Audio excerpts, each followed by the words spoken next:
হোসেন মণ্ডল।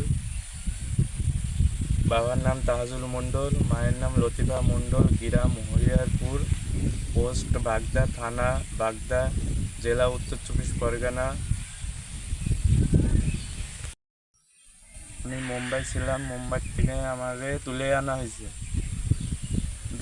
BSF আমার মুম্বাই থেকে নিয়ে এসে বাসে করে এনে এই বর্ডারে ছেড়ে দেয়।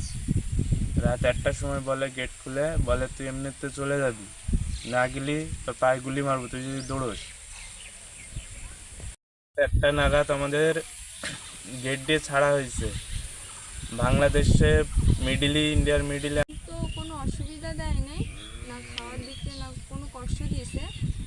ওনাদের যেরকম টাইমে খাবার দেয় ওইভাবে দিয়েছে, মানে যথেষ্ট আমাদের হেল্প করেছে। যথেষ্ট বলতে যথেষ্টই আমাদের হেল্প করেছে। তারপরে আমাদের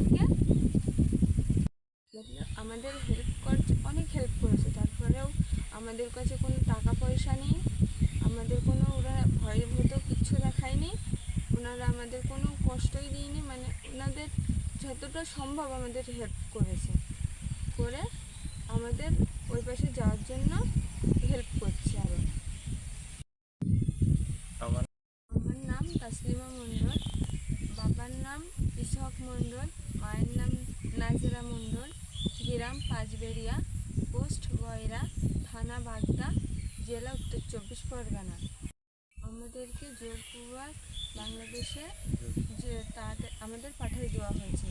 আমাদের ওখানকার ইন্ডিয়ার বিএসএফ আমাদেরকে রাত্রিবেলা ধমকি দিয়েছে যে তোমরা যদি না যাও তোমাদেরকে গুলি করে তোমাদেরকে সমুদ্রে ফেলে দেবো। এর জন্য আমার স্বামী এবং আমি দুজন ভয়তে চলে আসি, আর আমাদের পুরো ডকুমেন্টস যেগুলো ছিল সব ভেঙে ফেলে দিয়েছে। গেট খুলে আমাদের কাঁটাতারের বেড়া পার করে দেয়। ওখান থেকে আসার পরে বিজিবি বর্ডারের এখানকার লোকেরা আমাদেরকে ধরে এখানে রাখে। তবে ওনাদের